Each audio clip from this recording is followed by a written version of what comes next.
कुडाळ मालवणचे आमदार वैभव नाईक यांचा वाढदिवस उद्या साजरा होतोय। सिंधुदुर्ग जिल्ह्यामध्ये अनेक विविध स्पर्धा त्याने आयोजित केल्या आहेत, अनेक कार्यक्रम होत आहेत। कुडाळमध्ये आज रुंबाट महोत्सव होतोय, कबड्डी स्पर्धेचं पण आयोजन केलेलं होतं। या वर्षीचा वाढदिवस महत्त्वपूर्ण असणार आहे, कारण सत्तांतर झाले तरी कार्यकर्ते मोठ्या प्रमाणात त्यांच्या पाठीशी आहेत। आपल्यासोबत आमदार वैभव नाईक आहेत। साहेब, काय सांगाल, या वर्षीचा वाढदिवस काय काय पद्धतीने आणि कशा पद्धतीने साजरा होतोय?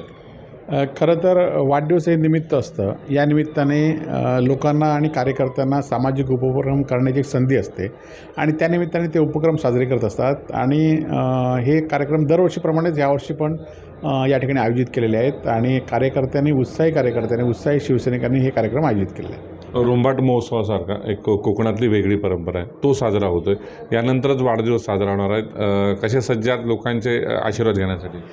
खरं तर आम्ही एक सांस्कृतिक कार्यक्रम सिंधुदुर्ग जिल्ह्यातल्या कलेतल्या लोकांना एक व्यासपीठ देण्याचा प्रयत्न असतो आणि वाढदिवस आम्ही काय मोठ्या प्रमाणात साजरा करत आहे, तर हे उपक्रमच साजरे करत असतो आणि हाच उपक्रम म्हणजे लोकांच्या प्रती असलेली आत्मीयता, लोकांना माझ्याबद्दल आत्मीयता ही याच्या निमित्ताने एकमेकांकडून आदानप्रदान होत असते। परवा दिवशी कबड्डी स्पर्धेच्या वेळी उद्घाटनाच्या वेळी तुम्ही म्हटलेलं होतं, 8 वर्षामध्ये जनतेशी जोडलेले नाळ मी तुटू देणार नाही। जरी माझं आमदारकीचं पद काढून घेण्याचा प्रयत्न झाला तरी कशी ही जनतेशी नाळ आजही जोडलेली आहे? नाही, खरं तर या मतदारसंघामध्ये गेल्या 10-15 वर्ष मी या ठिकाणी काम करतो आहे आणि सामान्य लोकांचे जे प्रश्न आहेत ते प्रश्न सोडण्याचा प्रयत्न आपण गेल्या 8 वर्षामध्ये केला आहे। आपल्याला माहिती असेल की शासकीय मेडिकल कॉलेज या जिल्ह्यामध्ये व्हावं आणि साठी आपण उद्धवजी मुख्यमंत्री झाल्यानंतर पहिली एकच मागणी केली होती, ते शासकीय मेडिकल कॉलेज सुरू झालं पाहिजे आणि ते आम्ही मला अभिमान आहे खासदार साहेब आणि मी ते वर्षभरातच या ठिकाणी कॉलेज सुरू केलं आणि आता दुसरी बॅच या ठिकाणी सुरू आहे की जेणेकरून या जिल्ह्यामध्ये रुग्णसेवा सुधारेल। मग पर्यटनाच्या दृष्टीनेसुद्धा सिंधुदुर्ग किल्ला असून देत, सिंधुदुर्ग जेटी असून देत, असे अनेक पर्यटनाचे उपक्रम सुरू घेतलेत आणि त्यामुळे लोकांना एक या सिंधुदुर्ग जिल्हा पर्यटन दृष्ट्या पुढे आला पाहिजे यासाठी सुद्धा आम्ही करत असतो आणि त्यामुळेच ही विकासाची आणि सांगड आपण घालण्याचा प्रयत्न करत असतो। तब्बल 8-9 वर्ष झाली आमदारकीला। या निमित्ताने काही जे प्रकल्प तुम्ही आणलेत किंवा विकास कामं केलेत म्हणजे मोठे असतील, या निमित्ताने हायलाईट करू इच्छिता का? आपण म्हटलं की शासकीय मेडिकल कॉलेज असून देत, महिला हॉस्पिटल असून देत, सिंधुदुर्ग किल्ला असून देत किंवा मालवण जेटी असून देत, असे एस टी स्टँडचं नूतनीकरण असून दे, असे अनेक जी विकास कामं आपल्या दृष्टीने प्रयत्न करत आलीत। आज छोटे जलसंधारणचे प्रकल्प असून देत, आज आपल्या जिल्ह्यामध्ये यांत्रिकीकरणासाठी कुडाळ तालुका अग्रेसर असून देत, मालवणमध्ये मच्छीमारांना मदत असून देत किंवा तोक्ती बाजाराच्या वेळी शासकीय स्वरूपात जी मोठ्या प्रमाणात भरीव मदत झाली त्यावेळी झालेली मदत, हे सगळ्या गोष्टी लोकांपुढे आहेत आणि त्यामुळे लोकांना अशा गोष्टीमध्ये सातत्याने दिसणारा आमदार म्हणून या ठिकाणी माझी प्रतिमा आहे आणि तीच प्रतिमा यापुढच्या काळामध्ये ठेवण्याचा प्रयत्न या ठिकाणी करेल। 2009मध्ये मिळालेलं अपयश 25,000पेक्षा जास्त मताने पराभव, तर 2014 आणि नंतर 2019 बॅक टू बॅक 2 विजय आणि ते पण मताधिक्य वाढत गेलं। जाहीर केलं ठरला होता 2014मध्ये। कसं शक्य झालं? जनतेने कशी साथ दिली होती? खरं तर या लोकशाहीमध्ये जनता काय स्वीकारते ते या ठिकाणी आहे। आज पण मला सामान्य लोकांनी निवडून दिलं आणि त्या सामान्य लोकांच्या पाठीशी आपण राहिलं पाहिजे आणि म्हणूनच आज आपण बघितलं असाल की अनेक आमदार फुटलेत। आज या जिल्ह्याचे माजी आजी पालकमंत्रीसुद्धा या पक्षातनं गेले, तरी पण आपण या पक्षाबरोबर प्रामाणिकपणे या ठिकाणी काम केलं आणि यापुढच्या काळामध्ये सुद्धा पक्षावरच प्रामाणिकपणे राहू, उद्धवजींबरोबर राहू। आज हे राहत असताना आम्हालासुद्धा अनेक अडचणी आहेत। आमच्या मतदारसंघातील अनेक विकास कामाला थांबवलेले आहेत, त्या संदर्भातसुद्धा आम्ही उच्च न्यायालयात गेलो आहे। तिथे आता आम्हाला काही गोष्टीला त्या ठिकाणी आमच्यासारखे निर्णय झालेत। आज माझ्या वरचं ACBची चौकशी चालू आहे।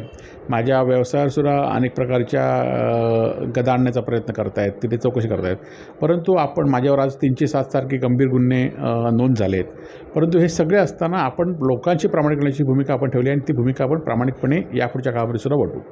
हे सगळं होत असताना अनेक आमदार फुटून जात होते, सत्ता गेलेले होते आणि सत्ता नसताना तुम्ही उद्धव ठाकरेंच्यासोबत राहिलात। मनामध्ये कधीतरी वाटलं की एकनाथ शिंदेंसोबत जावं किंवा ऑफर वगैरे अशी काय देण्याचा कोणी प्रयत्न केला? नाही, मी आपण बघितलं असेल की 20 तारीखला ही सगळी सत्तांतर रात्री झाली आणि मी 22 तारीखलाच या मतदारसंघामध्ये आलो होतो। तेव्हाच सांगितलं होतं की मी उद्धव बाळासाहेब ठाकरेंबरोबर आहे आणि ठाकरेंबरोबरच राहणार आहे आणि खरं तर अनेक ऑफर आल्या आहेत, काही लोकांची नावं असं आपल्यापुढे मी योग्य वेळी जाहीर करेन.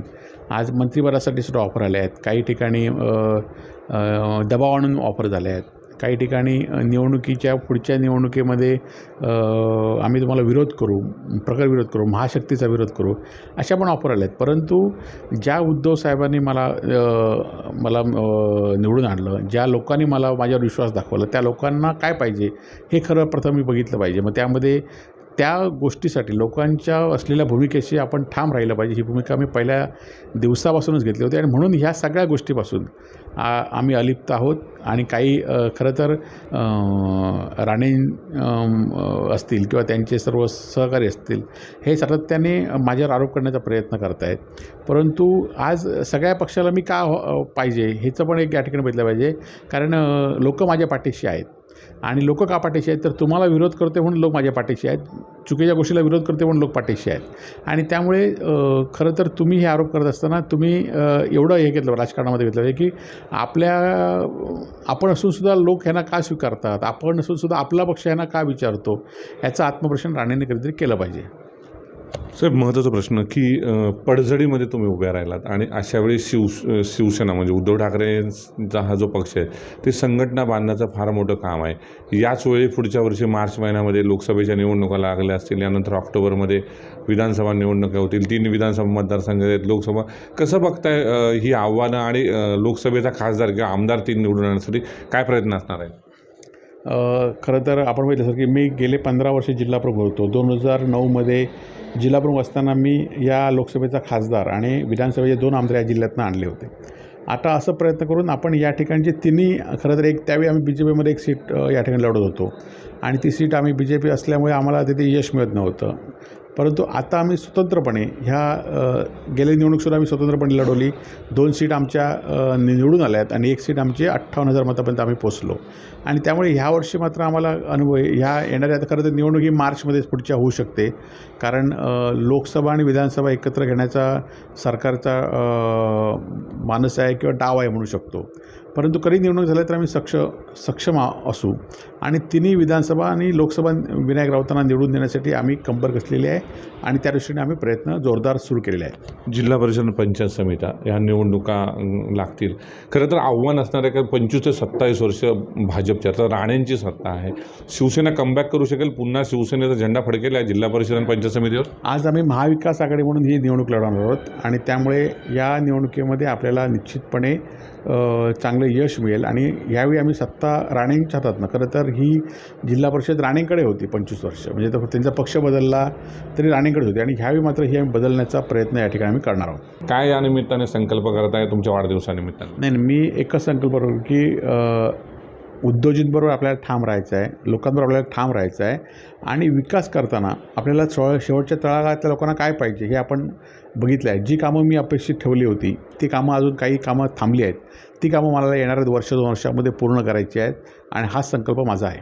शेवटचा प्रश्न, तुमचे कार्यकर्ते असतील किंवा हितचिंतक संपूर्ण महाराष्ट्रातून तुम्हाला शुभेच्छा देतात, या निमित्ताने आमच्या माध्यमातून त्यांना काय संदेश देणार आहात किंवा धन्यवाद देणार आहात? खरं तर माझ्या वाढदिवसानिमित्त आपण या शुभेच्छा देत आहे. खरं तर अनेक लोकांनी शुभेच्छा दिल्या आहेत, शिवसेनेच्या सगळ्या नेत्यांनी शुभेच्छा दिलेल्या आहेत आणि यामुळे खरं तर एखाद्या वाढदिवसानिमित्त हे निमित्त मला सांगितलं पण निमित्त असतं आणि आपण शुभेच्छाचा आपण जो डोंगर माझ्यावर करतात त्याच्यातनं आपल्याला चांगलं काम करण्याची एक उमेद तयार होते आणि ही उमेद घेऊन येणाऱ्या वर्षभरात मी ह्यापेक्षा चांगलं काम करून दाखवण्याचा प्रयत्न या ठिकाणी प्रामाणिकपणे करेल. आपलं शुभेच्छा आशीर्वाद असंच राहून दे असे या ठिकाणी प्रार्थना करतो. जय हिंद, जय महाराष्ट्र. साहेब, कोकण साथ लाईव्हच्या वतीने पण तुम्हाला खूप खूप शुभेच्छा.